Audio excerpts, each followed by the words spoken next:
Welcome back to Good Morning La La Land.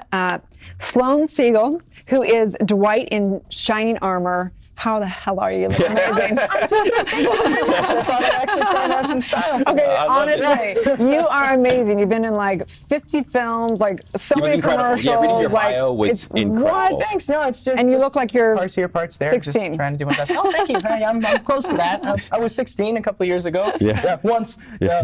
But yeah, no, I'm just love what I do. So yeah. Yeah. So tell us a little bit about your journey into La La Land, into Hollywood. I mean, this is something that is so many people's dream, and we've talked to so many great actors, and we believe that acting is one of the greatest spiritual practices because you get to try on all these different characters, and we're really just living a character it's a great way to right? express yourself as well. I mean, you're living through another person's eyes, and you're living through their experiences and their feelings and emotions.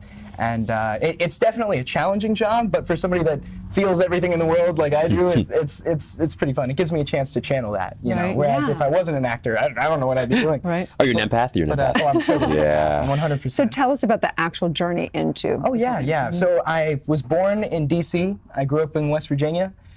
In the middle of nowhere. I was raised on a rescue farm.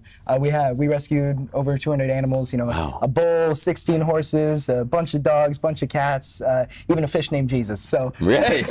yeah, there's a story about that actually. We got him. He died for 3 days. We were like, oh no, we must, you know, flush him down the toilet. He woke up in the toilet. He's like, whoa, man, wait a minute. What? So, What? yes, his name is Jesus. So Wow. Fair enough. Yeah. Fair enough. Yeah. So I tried theater in West Virginia, and that didn't go too well. I was Boris the Russian Reindeer in Charlie Brown Christmas. I'll just let that set in. West Virginia doesn't have the best theater program in the world. Yeah. But then, out of nowhere, shockingly enough, my mom heard this thing on the radio that was like, you know, if you want your kid to be an actor, bring them down to wherever. So I was given a literal left or right decision. I was told either go left to soccer practice or go right to something 3 hours away that could totally be a scam. Wow. It turned out to be an acting school. I got a scholarship. 3 out of 300 kids got in. They sent me to this big showcase thing, you know how those work. And I did pretty well. Got it, you know, came out to California, gave it a shot. You know, thought we'd only be here for pilot season. Turns out we were here for, I don't know, going on 8 years now. Wow. Wow. That is incredible. It's like by the book, though. I mean, kind of like, it doesn't usually happen like that, No, right? no, it doesn't. I mean, it's still been a very long journey, and they say, you know, you get 88 auditions before you get a call back and 100 more before you get a booking. Yeah. But I was actually very fortunate to get my first role and become SAG eligible the night or not the night of, but I booked my first role the night of. Yeah. I flew in at about 7 p.m. January 2nd. To LAX, which was surreal in itself because, you know, I hadn't been to any big airports or anything. I'm from middle of nowhere again. I grew up across the street from 100 acres of cornfield. Yeah. But and like 3 miles down the road from me in Pittsburgh. Yeah, well, not that far, yeah. Totally. Which is a great place. Yeah. So you seem like you're extremely positive. Are you always like this? Is it? Oh, yeah. No, I'm super positive. They hate me in the makeup trailer every morning when I walk in to set because they're like, Sloane, it's 6 a.m. Stop being so energetic and happy. But, like, I love being happy because there's no, oh my goodness, you can't give yourself a reason to be sad. It's so true. What do you attribute your success to? My success? Yeah. To a lot of things. Yeah. A lot to my parents, of course, because without supportive parents, I wouldn't be here or anywhere, you know, because they dropped their entire lives for me to chase a dream that could have ended up just being a dream, and it ended up being a reality, and you know. Yeah, here we are. There you go. But I owe it a lot to them. I owe it to the people I've met along the way, you know, the people that have helped me learn, you know, the people that have been a positive and a negative influence in my life. Because if you don't learn from those negative experiences, how can you ever achieve the positive? Amen. Preach it right here, right? Yeah. So tell us a little bit about the show.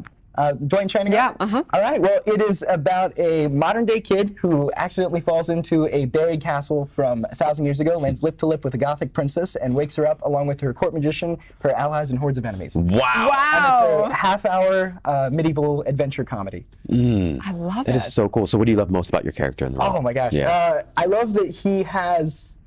He still maintains a sense of humility even in the most drastic of situations. Like, say we're being held up by 8 bandits and there's only 2 of us, I'd still crack a joke every now and then. I get to be the guy that makes a quick quip or something, and it's that's really fun to be the outside perspective as well. To where, you know, all the characters in the world are from that time time, and they're familiar with, you know, terms such as a wyvern or a vargur. But Dwight, he didn't know anything. So I get to go in not knowing anything and experience everything for the first time. But I'm a nerd, so I play D&D, and I watch Star Trek and Star Wars, and anything that you would see at Comic-Con, I'm so into it.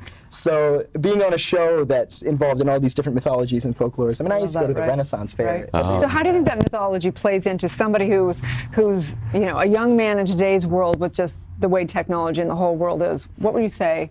How would you relate the story and what he's going through and what someone would be going through in today's world? Yeah, as far as his story. Yeah, and like the mythology around it, his story. You know, like what is that? Oh yeah. It's it definitely gives you a new perspective on going outside and finding adventure wherever it might lie. Because, you know, kids don't get out enough. You know, they need to get out there and enjoy nature and explore. Yeah, go outside, enjoy a nice hike in the woods or up a mountain. Or I mean, I just went to Hawaii. And I went ocean rafting, and I went ziplining and all that jazz. But it's so interesting. I love that you point out the importance of adventure and also taking risks. Like, you know, you took a very important and significant and pivotal risk very early in your life that's made all the difference for you in your career in your life. You made the right turn. Right? Just saying. Yeah. Right? No, it was definitely a risk. I mean, it's a tough job that not a whole lot of people succeed at.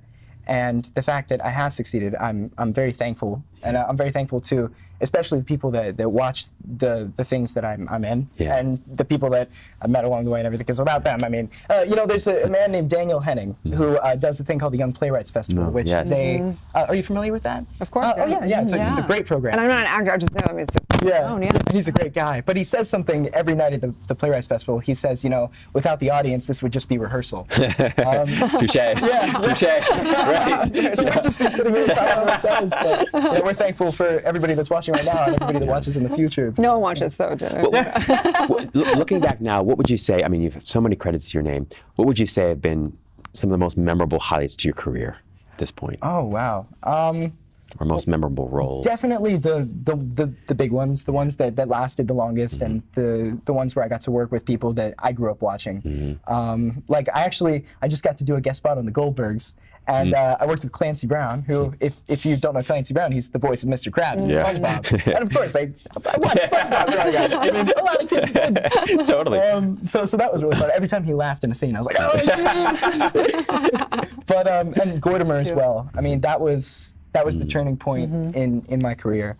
That show lasted, we filmed that for about 3 years. I made lifelong friends on that show. My best friend was on that show. He played Bad Luck Stanley. But yeah. What's the most challenging part of your life and your career right now, would you say? Challenging part of my life and my career?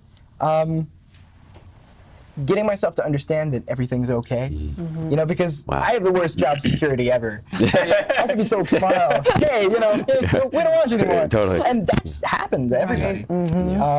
But yeah, so letting myself know, hey, you know, you're okay. You can be comfortable in the fact that you're on a show and you've worked, put in endless hours and worked very hard and enjoyed every minute of it. But you can enjoy that, you know. So I love you saying that, and I'm a firm believer that when you embrace insecurity, it becomes security, right? It's a recognition of a deeper kind of security. And I watched an interview this weekend, an old one, with Oprah, and it was like one of her first interviews before she had the Oprah Winfrey Show, and somebody said, you know, what happens if the show doesn't work out? She's like, well, it's going to work out. And then they're like, what happens if it really doesn't work out? And she's like, well, if it doesn't work out, I'll still do well. I'm still going to do well my entire life. There are so many other things in my life that are important, and I'm not going to be known just for being a TV host, although I'd love that, but I'm going to do well no matter what. And I love you saying that, because I think there's great truth in that. Yeah, my mom, I'll give you some wisdom from my mom.